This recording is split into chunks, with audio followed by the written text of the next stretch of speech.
Hola a todos, este es Edgardo Garrido Pérez hablándoles a través de mi canal Ciencia Morte Adentro. Como ustedes saben, yo soy biólogo, ecólogo, doctor en ecología y tengo doctorados en México y en Alemania, y eso tiene una explicación. En Panamá no hay programas de doctorado, así que después de trabajar 5 años en una estación biológica, un tipo de extracción muy humilde como yo, de un barrio muy duro, muy fregado, no le quedaba otra que tratar de conseguirse una manera de una beca, un préstamo, una cosa y salir a estudiar al extranjero. Hoy les quiero presentar mi percepción e ideas para ayudarles a ustedes a pensar un poquito en el tema de Cuba. Cuba es la mayor de las Antillas y todos la queremos mucho por toda la influencia cultural que ha tenido y tiene sobre nosotros, y por si fuera poco porque son seres humanos iguales que tú y yo. Con eso yo creo que debería ser suficiente. Yo soy un tipo muy internacional. Hay gente que me dice, tú que eres comunista, ¿por qué no te vas a vivir a Cuba? Bueno, les aclaro que yo no me fui a vivir a Cuba porque al momento en que yo decidí a cuál país de América Latina iba a buscar trabajo, en una época en la que a Panamá, a mí, por motivos diversos, que no conviene mencionar en este momento, no me daban chamba. Cuba estaba en mi lista y yo, bueno, pero si en Cuba hay mucha gente que es como yo, que tiene los títulos y las capacidades que yo tengo, yo quiero irme a un país donde uno pueda servirle de algo a la sociedad que lo está recibiendo y no solamente convertirme en una boca más que alimentar, que es lo que en el caso cubano hubiera sido un problema grande, porque es un país con una economía en dificultad, en crisis, y entonces pues tú tienes que llegar, cuando tú llegas a un país cualquiera, tú tienes que ir a tratar de aportar algo y no solamente a beneficiarte. ¿Por qué no te fuiste a Venezuela? Por lo mismo, porque en Venezuela también yo conozco un montón de venezolanos que son biólogos como yo, de unas capacidades iguales o superiores a las mías, con una preparación muy buena, y yo, bueno, yo en Venezuela yo también sobro.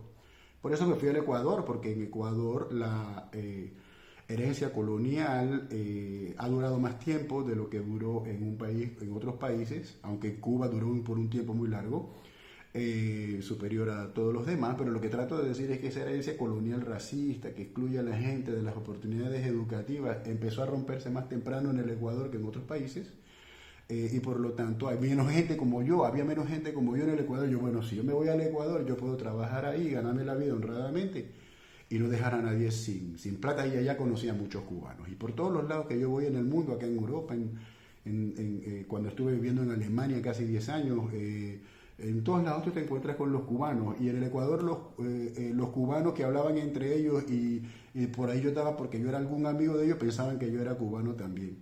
Bueno, pero esto no es lo que me da a mí ninguna autoridad para dar mi punto de vista muy particular sobre el tema cubano. Me lo da recientemente el hecho de que en Cuba hay todas las protestas y todas las discusiones que se están dando, se dan en las redes sociales, y se hacen de manera abierta. Los cubanos no han hecho, hasta donde los cubanos que yo conozco por lo menos, no se han inventado un grupo exclusivo para cubanos para decirle, aquí solamente puedan opinar los cubanos porque son los únicos que saben de los problemas que hay en la isla. No, los cubanos hacen sus discusiones abiertamente en la red, que es una cosa internacional y abierta, y eso significa algo, significa que parece que ellos están dispuestos a que nosotros tengamos una discusión desde fuera de Cuba, los que no somos cubanos de nacimiento, aunque yo sí me considero muy por la música que yo oigo, ¿no? Y toda la cosa, y el amor y la ayuda mutua que he tenido con los cubanos a lo largo de mi vida en los países en los que he andado. Sobre todo en el Ecuador. Entonces, dicho todo esto, si los cubanos no se inventan un grupo de Facebook, de Twitter, de lo que sea, de discusión secreta, cerrada, solo para cubanos, entonces lamentablemente les toca, no sé si la desgracia o la aventura de que nosotros, que podamos tener una idea diferente y que no hemos nacido en la isla, digamos algo para tratar de ver cómo se les puede tender una mano, porque yo creo que por eso es que mantienen la discusión abierta a nivel internacional, porque creo que quieren que se les eche una mano. Bueno, pues ahí está. Y yo creo que un aporte que nosotros podemos dar es aclararnos a lo interno de nosotros mismos, los no cubanos, los que estamos afuera, qué es lo que está ocurriendo allí, o si no con la claridad total, porque los fenómenos, yo soy biólogo, los fenómenos biológicos no se aclaran de manera absoluta, mucho menos los fenómenos sociales. Pues si no podemos lograr una claridad total, por lo menos podremos llegar a algún tipo caracterización que nos permita tomar decisiones desde una perspectiva. Para mí, aunque ustedes saben que yo con Dios no estoy muy bien relacionado, yo me considero de todas maneras muy católico. Y en uno de los valores que fomenta el cristianismo católico, porque los evangélicos son excluyentes y excluyen de una manera muy cruel a los que no son de su religión, una de las cosas que sí caracteriza al catolicismo es la piedad, la idea de que cualquier cosa que tú hagas en una situación de complejidad, por lo menos tienes que procurar, si no vas a resolver el problema, por lo menos tienes que tratar de hacer algo que sea lo más piadoso dentro de todas las alternativas que hay. Eso también lo enseñó Don Quijote. Así que, bueno, nosotros tenemos que llegar a tratar de adquirir una percepción que nos permita algo como eso para Cuba, para Haití, para todos los países de los cuales nos toca emitir un comentario. Bueno, ya está larga la aclaración, fueron casi 6 minutos de aclaración, voy con el tema. Mire, vea, tanto nosotros fuera de Cuba tenemos que entender que Cuba no tiene el monopolio del sufrimiento. En Cuba hay hambre, yo que soy panameño, yo sé, en Panamá también hay hambre. Y en Cuba hay dificultades de acceso a los alimentos. Y en Panamá hay gente que incluso, niños que mueren de hambre, jóvenes que han crecido en un estado de desnutrición desde la infancia, desde la vida prenatal y que debido a eso no logran un rendimiento escolar apropiado ahora que ya andan por la veintena, la treintena de su edad. Y eso es crónico en Panamá. Entonces no es exclusivo de Cuba, independientemente de su sistema político, el sufrimiento de hambre. Tampoco es exclusivo de Cuba el sufrimiento por la desigualdad que se manifiesta en las zonas turísticas. Díganme ustedes allá en Panamá si usted tiene la facilidad de meterse al Causeway que tenía antes de la explosión del turismo ahí. Ahora ya no se puede, hasta los buses, que era lo que había más accesible para nosotros los panameños de a pie, hasta eso lo han ido prácticamente eliminando. Entonces el acceso de la gente que no tiene un automóvil nuevo, bien comprado en Panamá, a las zonas turísticas es limitado también. Y yo tuve una vez una experiencia en mi juventud de ser expulsado de algún sitio turístico en Panamá porque la manera como yo estaba vestido, que era una manera muy de obrero biólogo de lodo en los zapatos, no le gustaba. Entonces eso tampoco es exclusivo de Cuba. No es exclusiva de Cuba tampoco la necesidad que sienten algunos ciudadanos para protestar. Yo lo digo porque la gente piensa que nosotros los de izquierda queremos ofrecerle al ser humano el paraíso. Bueno, pero de todas maneras la izquierda, debo decirlo, también me sorprende que haya dentro de la izquierda gente de que se sorprenda o le caiga mal la idea de que en Cuba haya alguien que proteste. Yo creo que los hechos nos están demostrando que los movimientos sociales y las protestas sociales no son patrimonio de los países capitalistas también, pero que los cubanos no nos vengan a decir tampoco que son ellos los que más están sufriendo en el mundo y que por eso están protestando. Yo estoy aquí bien cerca de los Balcanes, aquí en Croacia, la desigualdad debido al turismo es igualmente alta, ¿no? Los precios de las cosas que se ofrecen al turismo en los países turísticos, turisteados, son bastante bajos para muchos turistas, pero demasiado altos para las poblaciones locales. Entonces, este fenómeno puede discutirse con mayor profundidad, pero no es mi intención, no es el momento en este video para hacerlo. ¿Qué es lo que entonces diferencia a Cuba? Yo les voy a decir la verdad, es el bloqueo, embargo económico, financiero, como ustedes lo quieran llamar, como los gringos lo quieran llamar, como los propios cubanos quieran llamarlo. Yo pienso que es una equivocación de parte nuestra fuera de Cuba y también dentro de Cuba pensar que evocar la figura del bloqueo o el embargo o como se llame como una causa grande de los problemas que hay en la isla es una mantra o la repetición de un cliché. Mire, vea, yo como ecólogo soy estudioso de fenómenos insulares, desde una perspectiva amplia de biólogos, ¿no? Cuba es una isla de pequeño tamaño para los estándares mundiales, no estamos hablando de Australia, que tiene una masa continental tan grande, con grandes llanuras, insuficientes para tener una ganadería muy extensa. no estamos hablando de Inglaterra, donde se repite la misma situación. No, no, no, no, no, no. Las islas de las Antillas, y esto es independiente de su sistema político, al igual que las islas oceánicas, Samoa, los archipiélagos del Pacífico, tienen espacio limitado y eso significa muchas cosas. Eso significa que desde las zonas continentales donde llega la lluvia de semillas que permite que los bosques rebroten y se regenere la tierra, eso es menos que lo que ocurre en tierra firme. El número de hectáreas disponibles para labrar la tierra y producir alimentos es mucho más limitado en las islas. Es más, las islas del Caribe, y Cuba, de las cuales Cuba es la más grande, están en un mar muy pobre. La gran industria pesquera no se ha desarrollado en el mar Caribe.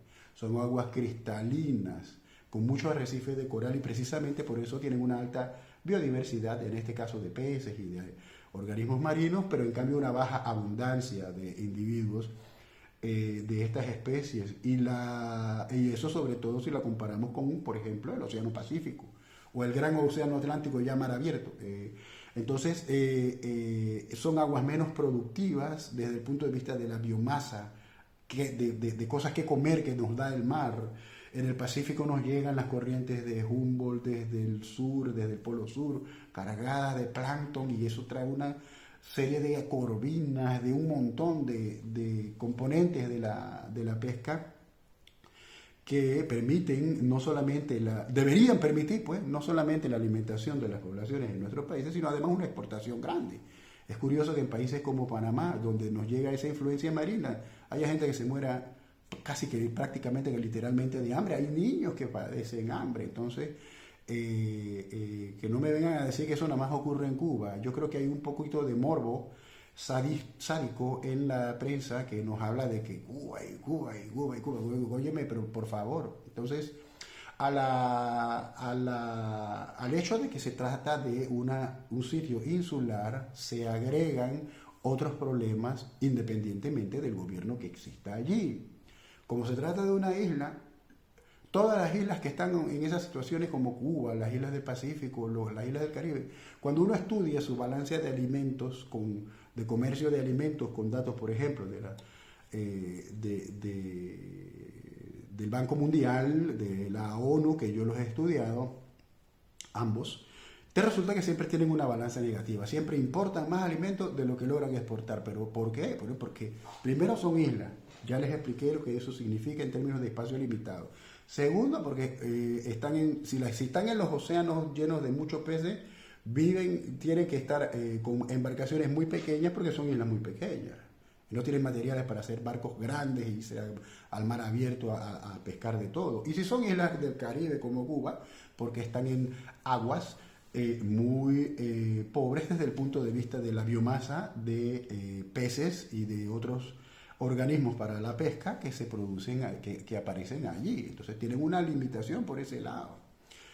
Y eso hay que tenerlo en cuenta. Hay que agregarle, por lo tanto, que el solo hecho de ser una isla significa que tienes que mover por barco tu comercio exterior. Y los barcos tienen tamaño limitado, capacidad limitada. No es como nosotros en tierra firme, Panamá y esos países que tienen muchas carreteras que te comunican con el resto de América Central, de América del Norte, y hay un flujo más intenso de bienes de consumo, alimentos, etcétera. No, los barcos, el número de barcos que caben en un puerto, el número de puertos que puedes poner en un país, el tamaño de los barcos, tienen limitaciones, el costo que todo eso representa en términos de gasolina y todas esas cuestiones para dar y recibir materiales de intercambio, alimentos, bienes de consumo en Cuba. Eso es muy grave y eso es independientemente de quién gobierne allí, y ocurre en todas las demás islas, incluidas sobre todo en este caso las del Caribe. Entonces, tomen eso en cuenta. Ciencia Monte Adentro es mi canal y nosotros, aunque yo tengo una posición mía y no soy imparcial, pero yo trato de darles a ustedes elementos para que vayan agregándole a sus ideas información adicional que tomar en consideración antes de sacar conclusiones. Bueno, vistas así las cosas, hacer un bloqueo o un embargo económico, financiero, como le quieran llamar, equivale a convertir un país cualquiera en una fortaleza sitiada. Y eso no es nuevo. el presidente de los Estados Unidos, el señor Joe Biden, sus voceros, dicen que no es verdad que en Cuba esos problemas se deben al bloqueo porque nosotros dejamos que manden 4 realitos de remesa y tal por cual. Bueno, o una de dos, o el presidente de los Estados Unidos tiene que levantar el bloqueo, porque si él dice que el bloqueo no produce ningún problema, entonces levántelo. O usted como presidente de los Estados Unidos tiene que renunciar a su cargo, porque usted es el presidente de un país que ha sitiado a otro y está confesando que el sitio de la fortaleza no sirve para nada. Entonces, mire, vea, cuando alguien somete a sitio una fortaleza, eso es un método de guerra viejísimo, tan viejo como la guerra misma, que una de las peores porquerías que ha inventado la humanidad.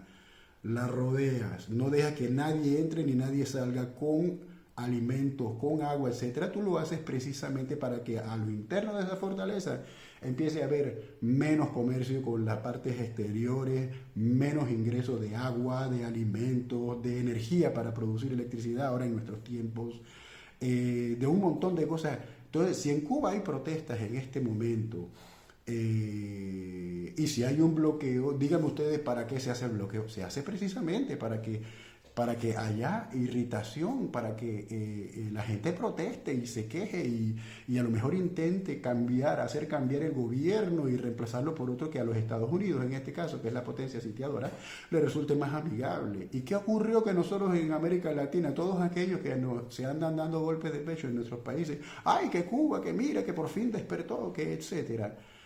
Mire, vea, la segunda potencia alimentaria que tenemos en América Latina con grandes capacidades de suministrar el alimento a Cuba en una situación de dificultad es el Brasil. Pero ahí llegó Jair Bolsonaro, que a su propia gente le está dando, la está haciendo fallecer, morir, y que a Cuba él no quiere, comprende. La Argentina, bueno, más o menos yo pienso que algo sí pueden lograr, pueden intentar algo mejor, pero resulta que el bloqueo de los Estados Unidos consiste en que si tú que tienes una empresa quieres invertir en Cuba, quieres darle algo a Cuba, yo en Estados Unidos, que tengo un mercado muy grande donde te puedo comprar muchas cosas y donde te puedes exportar muchas cosas, te bloqueo a ti también, te saboteo a ti también, pues, comprende. Entonces eso se llama bullying en las escuelas, es como el bullying escolar. Yo no les voy a decir que el gobierno de Cuba sea la octava maravilla, pero sí me consta que durante los periodos de sitio que se le hacen a una fortaleza, el liderazgo que se coloca en la fortaleza, la inmensa mayoría de los ejemplos en la humanidad le han demostrado, ninguno es democrático, te hacen elecciones todo el tiempo y hacen la democracia perfecta y la libertad total y absoluta de prensa y todo lo que tú quieras. No, porque son fortalezas sitiadas. ¿Ves? Entonces, si alguien me dice a mí que en Cuba no hay democracia, aunque hayan cubanos que piensen que sí la hay, u otras personas, pero si alguien me dice que en Cuba no la hay, yo le tengo que responder que sitiar a un país se hace precisamente para que no haya democracia. Y cuando no hay eso, además empieza la escasez, empiezan los problemas y el que reparte puede quedarse con la mejor parte, ¿verdad? Y eso va creando situaciones de descontento entre aquellos que reciban menos de lo poco que hay en una fortaleza sitiada y se generan roces y los defectos de los gobernantes, que no son en lo fundamental nada diferente a lo que tenemos en otros países sin bloqueo, se agudizan porque se perciben como una cosa más grave. Piensen ustedes, imaginen por ejemplo que allá en Panamá, donde nos quejamos todo el tiempo de la corrupción y donde la gente sale a la calle con mucha frecuencia, una vez cada año, cada 2 años hay una lucha social grande en Panamá y sin bloqueo. Ahora imagínate que hubiera un bloqueo allá en Panamá. Esa corrupción que ya nosotros tenemos, que ya es gigantesca, la percibiríamos todavía como una cosa mucho peor. Entonces, si usted quiere tener criterios de entender qué es lo que pasa en Cuba, trate de comprender las cosas en su contenido material y trate de quitarle el contenido ideológico y se va a dar cuenta de que un montón de las cosas que están pasando allí no tienen que ver con la ideología del partido gobernante o de las personas de oposición, no, tienen que ver con el hecho objetivo de que Cuba es una isla, de que está bloqueada y de que el ser humano hay de todo como en la viña del Señor, pues, ¿no? Entonces no voy a decir que todo el mundo sea bueno tampoco, aunque yo sea comunista, eso no me ayuda a mí a conversar con ustedes. Ahora, desde este punto de vista, tenemos que recordar que los cubanos están pidiendo ayuda internacional. Los que están pidiendo que invadan su país, que les hagan una invasión humanitaria, intervención humanitaria, les tengo la mala noticia de que eso a nosotros en Panamá ya nos lo hicieron. Y la desnutrición no se acabó. Nos metieron un montón de rascacielos a los Miami, pues, pero la gente de Miami, que es la que gobierna Panamá, que controla los medios de comunicación en contubernio con gente nacional y con gente de Colombia y de Venezuela y de esos lados, no nos han resuelto el problema social. O sea, el hambre que tú estás pasando en Cuba, a lo mejor otro panameño no lo esté pasando porque tiene dinero para verte en la televisión por cable lo que tú estás diciendo, amigo cubano. Pero en cambio allá en Panamá sí que hay gente que se está muriendo de hambre que no tiene la oportunidad de darte a ti una conversación y decirte cómo hacemos para ayudarnos entre nosotros los hambrientos. ¿Comprende? Entonces, no se vayan por allí porque ese es un problema. Ahora, lo otro que yo tengo que aconsejarles a los cubanos es lo siguiente. Hay una gran diferencia entre la solución que generes tú adentro con la solución que te traigan como un regalito, en realidad como una imposición por una invasión de afuera. Nosotros en Panamá ya tenemos más de 25, ya vamos a cumplir 30 años desde que los Estados Unidos nos invadieron para quitarnos de encima una dictadura que a nosotros no nos gustaba, a la mayoría de nosotros, pues. Y lo hicieron con argumentos humanitarios, ¿no? Comprende. Pero eso no ha impedido que en Panamá nos sigamos teniendo gente que se muera de hambre. La población de la República de Panamá, que es una república bananera, se multiplicó prácticamente por 4 desde el momento en que ocurrió la invasión. Pero en nuestro país no se ha construido una sola escuela nueva. Y las escuelas viejas que ya habían se están cayendo en pedazos como en Cuba.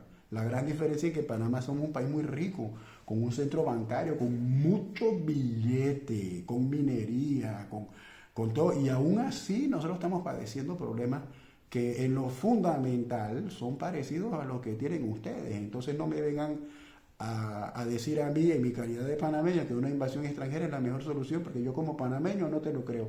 Ustedes allá como cubanos les toca el trabajo de discutir si les conviene o no les conviene.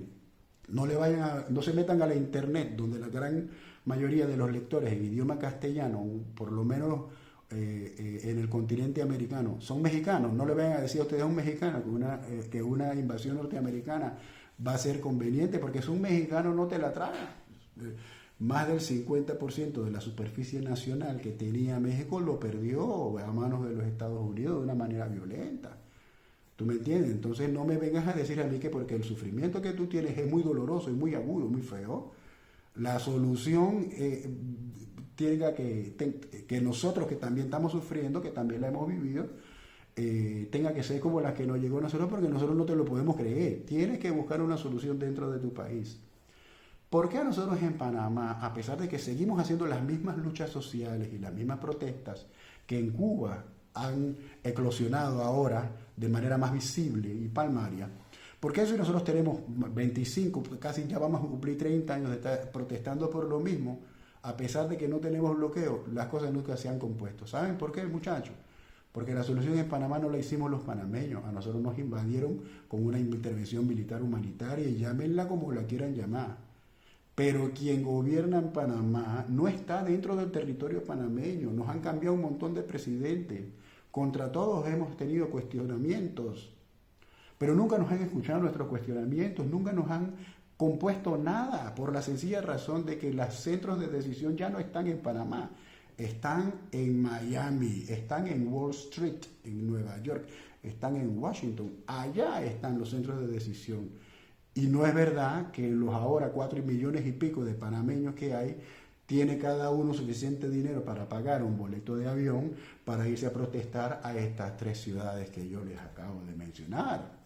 ¿Ve? En cambio, ustedes tienen la buena suerte, yo no sé si mala, pero tienen por lo menos el hecho de que el presidente Díaz-Canel es cubano, vive en Cuba, toma decisiones en Cuba, comprende, y su equipo de gobierno también, y entonces ustedes sí pueden incidir sobre la situación política del país de ustedes, gracias al hecho de que dentro de su territorio están las personas responsables de escucharlas, y si ustedes los reemplazan, será muy importante que sea dentro del territorio que se decida todo. Si no, van a quedar como nosotros en Panamá, que no somos más que como los chicoplásticos de la canción de Rubén Blades. Rubén, perdóname, yo no coincido contigo del todo en Cuba, pero de todas maneras No creo que tú tengas malas intenciones con la isla tampoco.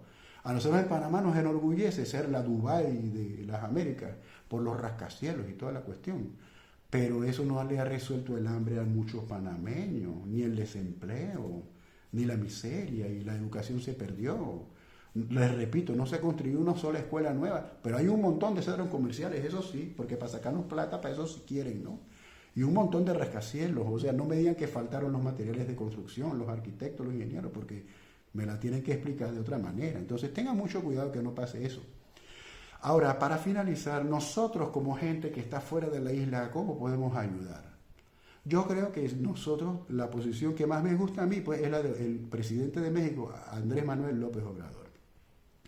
Si nosotros ayudamos a que el bloqueo cese, se aliviane, los cubanos que están allá sufriendo de verdad, pasando privaciones, hambre, etcétera, se llenan la panza y hacen sus debates entre ellos de manera más serena, más independiente. Nosotros no le vamos a dar la solución, pero ellos van a poder con mayor tranquilidad y discutirla, comprende. Y si quieren reemplazar su gobierno, pues lo hacen ellos de una manera sensata, ¿ves? Y esta no va a ser una solución total, pero yo creo que sí nos lleva a una solución piadosa y a ayudar, coadyuvar a eso. Porque ahora, si yo que estoy por acá por Europa y que estoy limpio, pero si de repente yo encuentro una manera de adquirir algunas cosas, mandar dinero a Cuba, a mí me lo van a bloquear pues, por mandarlo, pues, porque le estoy mandando a un régimen de no sé qué vaina, ¿comprende? Entonces yo creo que sinceramente muchas cosas vienen por ahí. No es verdad que el tema del bloqueo y el tema de las desigualdades internas de la isla son temas aparte, no. Hay una relación de mecanismos entre las dos. Se hace un bloqueo para que las desigualdades se agudicen. Se hace un bloqueo para que las posibilidades democráticas se reduzcan. Se hace un bloqueo para que los descontentos se intensifiquen. Y yo creo que cuando hay circunstancias de privación en un pueblo entero, la desesperación puede llegar a ser tan grande que haya violencia interna. Y ya les digo una cuestión. Por ahí una solución apropiada no viene. Entonces, bueno, pues ahí está, ahí les dejo esta participación. Busquen ustedes criterios, tomen un mapa y miren cómo anda Cuba. Tomen un mapa y busquen cuáles son las limitaciones naturales que se le imponen por naturaleza, que la naturaleza, las restricciones que la naturaleza le coloca a un país cualquiera que ustedes vayan a analizar. Hagan una evaluación con mapa en mano de los recursos naturales que están allí, cuáles sobran, cuáles faltan y cómo se pueden intercambiar con otros países para lograr una mejor balanza y alivianar las discusiones internas, las desigualdades, los dolores que cada país tiene. Yo creo que si usted opera metodológicamente con algo como esto, en lugar de hacerle caso a una prensa que es sádica y que espera que los cubanos sean masoquistas, usted puede lograr mejores conclusiones y también puede irse preguntando un poquito más cómo podemos ayudar a ese pueblo que tanto de belleza le ha dado al mundo, con su cultura, con su música y con su modo de ser. Si hay algún cubano que te dice, no, que tú no eres cubano, que no sé qué, y te grita y te dice una vaina, no lo cojas a pecho porque los cubanos son así. Que no te voy a hablar más porque tú eres ñángara. Al día siguiente te está hablando de nuevo porque los cubanos son muy humanos, son muy cariñosos, son muy gente. Así que bueno, Ciencia Monte Adentro se despide, esta vez no desde el monte, estoy un poquitín aquejado de una infección intestinal, nada grave, pero sí pienso que es muy importante tener un legítimo deseo de ayudar. Ninguna ayuda va a ser perfecta, pero toda ayuda tiene que ser piadosa. Y no es verdad que las invasiones o el envío de mercenarios a matar gente a otros países tenga ningún componente piadoso. Un abrazo fuerte a todos ustedes y que la estén pasando muy bien. Ciencia Monte Adentro se despide.